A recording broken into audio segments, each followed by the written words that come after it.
What's going on, guys? Welcome to Rants Red Talk, where we discuss all the topics you send through to me on Twitter. And yeah, I've been ghost for a few days, been ill, but man's back now. So let's get into it. All right, at Kyle Ferguson, does Ollie get the first year pass to try and continue to build, especially with Woodward and the Glazers fucking him over? Because there's no way he's happy with the business we did.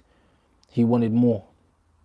And then the next question, which goes into it, is Ollie getting a lifeline by the Glazers because he says the right things and keeps his mouth shut from blaming their obvious shortcomings in the transfer market?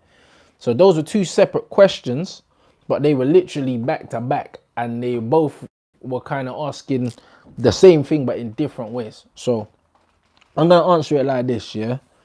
I feel like Ollie getting this pass from the Glazers and all that, I don't know about that. At the beginning, I was thinking, I said myself, you know what, Ollie's going to be under no pressure, like it's a long-term project and they're going to give Ollie time, etc., etc., etc. Because let's be honest now, if our board were a board that were concerned about winning trophies, not only would have Ollie never got the job in the first place, but he would have been sacked already. Let's be real, innit? Like, let's be real with each other. Like, as Manchester United fans, we want Ollie to do well, but let's be real now. If you're a board that want to win trophies, you do not hire a manager that's never won a trophy of any merit, has little to no managerial experience. You just simply don't do it. Do you know what I mean? As much as rival fans laugh at us about him relegating Cardiff, he still did it. Do you know what I mean? So if you're trying to win titles or challenge for titles, you don't hire this man. So that tells me straight away that these man's thought process isn't, we need to be successful. So because of that, he has a chance. He has a chance of staying, even if we're not doing well, because clearly top of their agenda is not doing well, or else they don't give him the job anyway. As much as we as fans got gassed during the honeymoon period when we were slapping everyone, the facts are, if you're a ruthless board and you're thinking about winning trophies, you don't do that. Because Di Matteo, was it Di Matteo that won the Champions League with Chelsea, or was it Avram Grant? I can't remember. Them man had an interim manager that, I think, yeah, they had an interim, no, I think Avram Grant won something with Chelsea and got sacked. If you could let me know in the comments what that was. I don't know if it was like a FA Cup or something like that. And Di Matteo won the Champions League with Chelsea and they still didn't keep man on. And at the time, even I was like, right, that's kind of dread still. But in hindsight, that is why they didn't keep him on, because they knew that even though man won the Champions League, that's not his level, innit? That's not his level.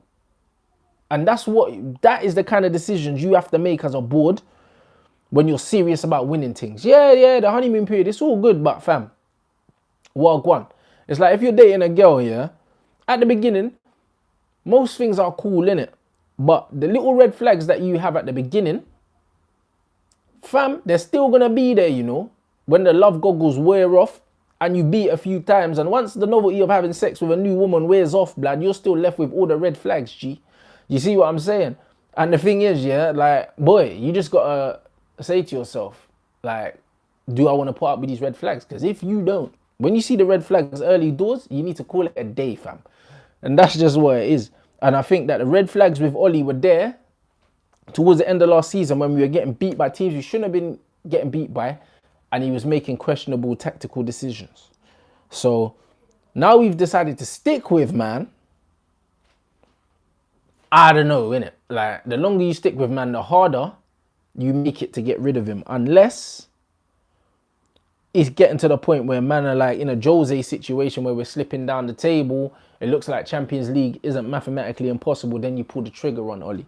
So I don't think that they're keeping him because he's not saying anything. I don't think that's why they're keeping him. I think they're keeping him at the moment because it just makes sense. Like, I've even heard like rumblings that the Glazers' net spends going down. Like, they brought Ollie in because maybe they're not looking to spend that much money because they're looking to sell soon. I've also heard that. That don't mean it's going to happen, but those are rumors.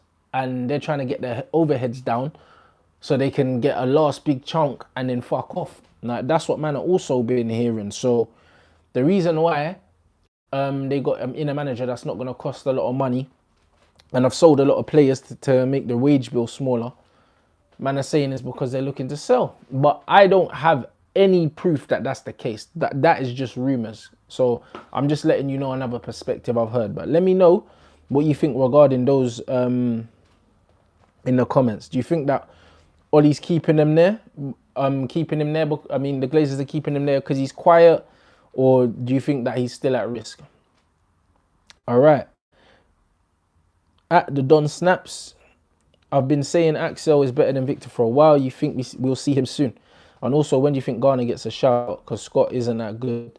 Scott isn't that good, but I think that physically he's more ready for men's football than Garner, and I think that's why we're not seeing Jimmy at the moment. I think it's a physical thing, and Ollie's big on the physical side of the game, as you're seeing, which is why a lot of these young players ain't getting minutes. So I don't know. It's a tough one. I don't know when we're going to see Jimmy. And as for Axel, again, like what I said in my last video, sometimes because of passports and that, certain men get looked over ahead of other guys. It's just like Axel Twanzebe, yeah, because man's a product of this country, man will look at Victor Lindelof, obviously, who was bought from Benfica, from Sweden and that, and just think, yeah, cool, he's better and that. But actually, when you look at man attribute for attribute, Axel's probably as good as him now. But because man's paid for him and he costs money, they're looking at him whereas, like, yeah, you're more senior, you're better than man, and then you have to earn your way. But actually, attribute for attribute, they're probably a similar level. That's just it. That's just the honest truth, bruv. It's just that Victor's got more experience. He's first team international. And he plays for Manchester United week in, week out. But in terms of pure ability, I don't think Axel's behind him. I think he might even be ahead of him. I think it's just an experience thing. But you only get experience by playing games. So there's your catch-22. But do you throw Axel in now and then allow him to make the mistakes that Victor made? Because Victor's first season, he made a bag of mistakes. So if you're throwing in Twanzebe now, you have to throw him in knowing that he's probably going to make a few mistakes that are probably going to cost you points. And you have to be all right with that. And you have to be ready to weather that, ride that storm, and come out the other end. So let me know, like, because a lot of people like the idea of like throwing my man in and saying, yeah, you know, whatever happens. But a lot of football fans, their bum goes straight away. You know what I mean? Like, it's just like with Fred. I said, I'm happy to throw Fred in for 10 games in a row. And you know what? If he makes a mistake and we can see, I don't care. Just give him 10 games because you'll get the best out of him that way. But certain football fans, they see what a man make one mistake, all of a sudden it's all like, bench him or take him off and that. Nah, that's dead. All right, next one. Fenner. It says, at Shrew, I can't get your full Twitter at. If you're a manager for the Leicester game and knowing how big this game is for us right now, what team? For me, I played a 4-2-3-1 anyway. Like, I don't care. I played a 4-2-3-1. You have to go for the two holding midfielders because I just don't trust United at the moment. I'd play Fred and McTominay. I'd play Pogba in the 10. I'd play Mason on the right, Daniel James on the left, and I'd play Martial straight down the middle, bruv. Pogba nice and high up, close to Martial to link up and also to supply the balls out wide to Mason and Daniel James. And Daniel James is lethal coming in from that left-hand side. He gets goals in it, like we saw for Wales, and Mason's the same. Down the right-hand side, he can cut in, and I'm sure he'll get goals from there. So that's what I would do. Let me know what you would do for your starting 11, guys. Reece Savage, at big_Savage. Why do South American players historically struggle for United? Is it the culture, the pressure, the stage, or is it just a string of bad signings? Di Maria, Rojo, Varane, Forlan, Kleberson, the list goes on. Okay, from your list, Sanchez. I just think that we bought a Sanchez that was done out here. You know what I mean? I think Arsenal fans even said that he was declining. Di Maria, again, we bought someone that didn't want to be here and he couldn't adapt to the style of play. Rojo, I just think Rojo was never good anyway. It was one of them ones where I just don't know. Like, we didn't spend a lot of money on him. And look where we got him from. We got him from the Portuguese league. And when you sign people from that league, it's touch and go. That league's not very good. So a lot of players that you can sign from there can go either way. Juan Veron couldn't acclimatise to the British game again. Amazing in Serie A, and in the Champions League he was amazing for us. Amazing for us, bruv. He was doing Robona like 60-yard passes and that. Like, he was fucking unreal. But Veron's someone who needed space, and also Veron is someone who the ball needs to go through him, innit? Just like Matic in our team. That's why when Matic plays with Pogba, it's long, bruv, because Matic wants the ball to go through him at all times. So Veron was someone like that. And you can't play like that when you've got a Roy Keane next to you. So playing Keane and Veron in the same team, or even Scholes and Veron in the same team, it doesn't help, because, you know what I mean, these are men that the ball has to go through them. So because of that, I think that Veron wasn't given a fair opportunity to show his best. Forlan, again, like, my one was a shooter in La Liga, couldn't do it in the Prem. It's got to come down to style of football. But all these players are not from the same country, and South American football is actually quite physical, bruv. Like, when you look at like Argentines, they're quite physical players generally. Di Maria's not one of them. But you look at Gabriel Hensey that we signed, and he was calm, bruv. Like, you mean, you get players like that. You got players like Zanetti that could have played anywhere. So I don't even think that it's necessarily because they're South American. I just think that certain men are just not suited to the Premier League. The Premier League's got very different demands to every other league in Europe. And it's just weird, bruv. It's just like driving a whip, blood. When you're in England, you're driving on the left-hand side. Whereas most other countries in the world, you're driving on the right, blood. Like, when you're just in England, everything's just different, cuz. And it's like, the football's not like anywhere else. Like, German football can translate to Dutch football, to Spanish football, to Italian football so much easier. But when you come to England, there's so many different things that you need to worry about, bruv. And like, it just, yeah, I just think that certain man cannot handle it, bro. Like, that's why I don't think it's just South American players. I think that they get highlighted. They get highlighted for it. But I think any player can come to England and flop. Any player. All right. Next one, at Samuel_Idele. If De Gea doesn't sign a new contract by January, would you just go and buy his replacement, preferably Oblak, and totally freeze him out the squad? Have our new goalkeeper as the #1 and have Romero in cup games.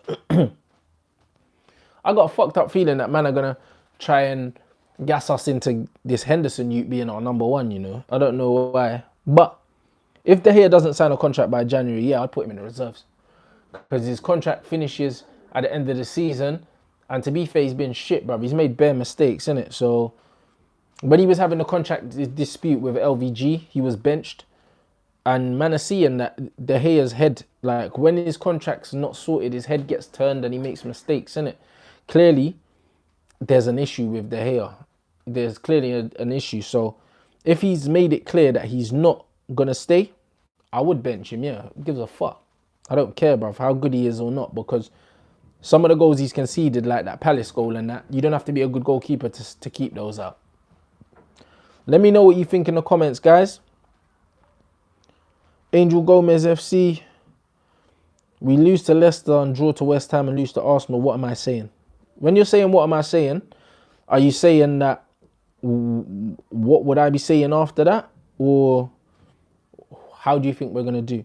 I'm going to take it as, what am I saying, as in, like, what would I be saying if that happened? If that happened, I wouldn't be saying much, because it's pretty much, I wouldn't say that I expect that, but what I'm saying is, if we lost all 3 games, I would not put it past United, bro.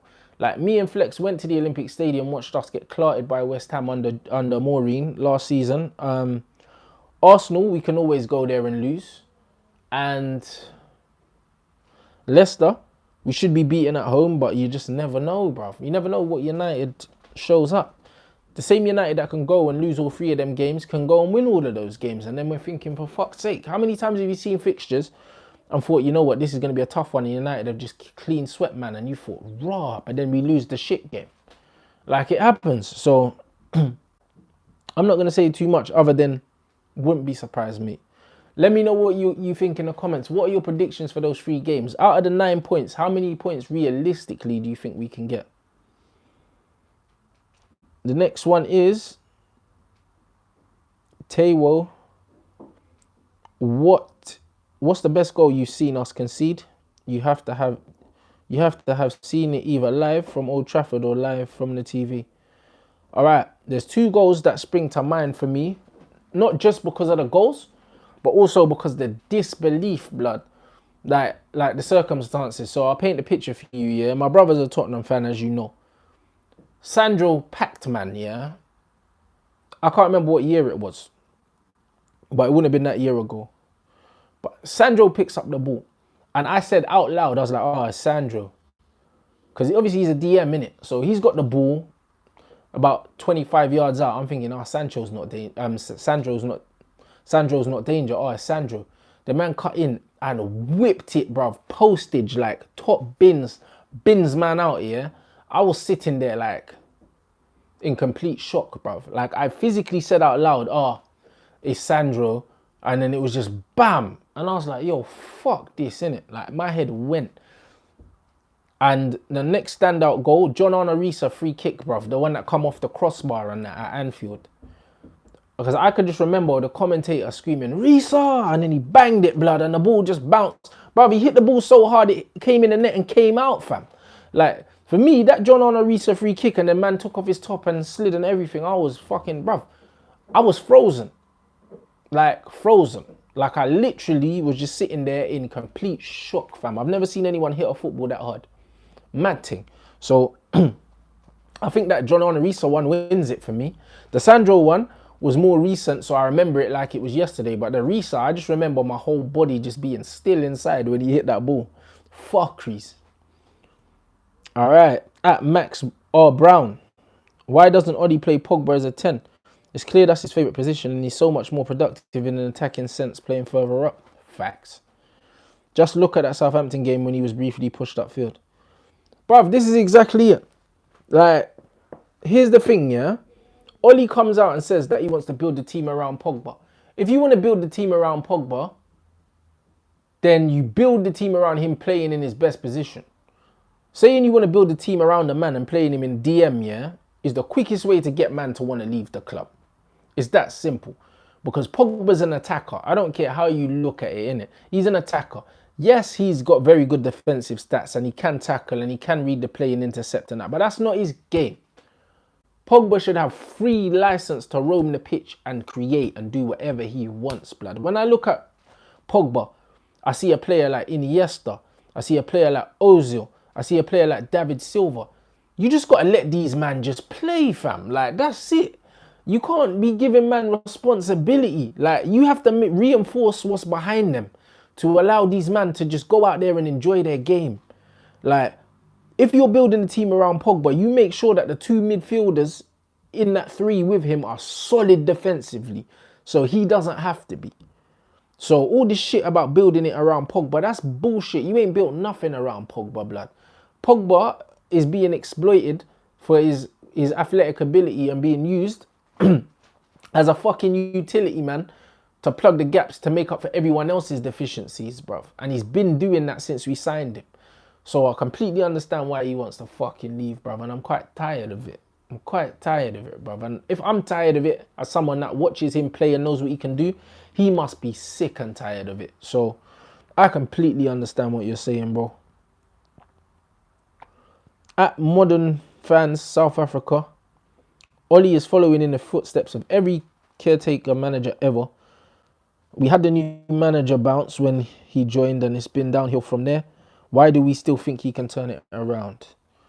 All right, what I would say to that is, when you say why do we think he can still turn it around, I don't know about we, blood, because there's a lot of United fans that definitely don't think Ollie can turn it around. And I said, and I've said it many times, I'll say it again, Ollie can't coach his way out of this predicament. Or the club have to allow him to buy his way out. If they don't, Ollie's doomed, bruv, because he doesn't have the coaching credentials, the ability, or even the previous for me to look at him and say, you know what, Ollie's going to do something tactically and tweak it and whatever. Now, remember when Conte took over at Chelsea, things weren't working out, then he changed the formation and then he turned around and won the league, blood. Like, he got them playing free at the back and then it just worked, fam. Do you know what I mean? But it's just one of them things where I can't see Ollie changing anything that's going to dramatically change our fortunes. I think the only way he can improve this team is by bringing in better players. I genuinely think. I genuinely think that. I think tactically as a manager, he's hit his ceiling already. So, with everything you've said, I don't know. Things don't look great for him. Like, I'm gonna be honest. I want it to be so differently. I just want him to have a light bulb moment. But if I'm completely honest with Ollie, yeah, I don't think that moment's coming, fam.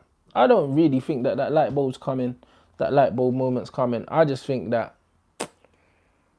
yeah, I just think that it's going to be a lot more stressful days at Old Trafford. And, yeah, bruv, I just don't know what to say, bruv. I try to be as honest with you guys as possible, bruv. That's all I can really do, innit?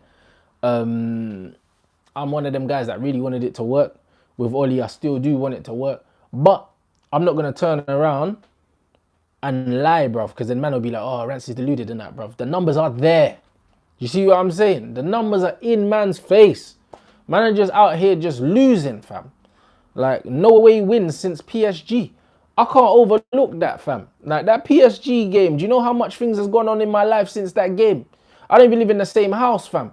Do you know what I mean? Like, it's all mad, like. So I don't know, innit? Like, let me know what you think in the comment section, guys. Like, are you losing faith in Ollie, or do you still believe that he can turn it round?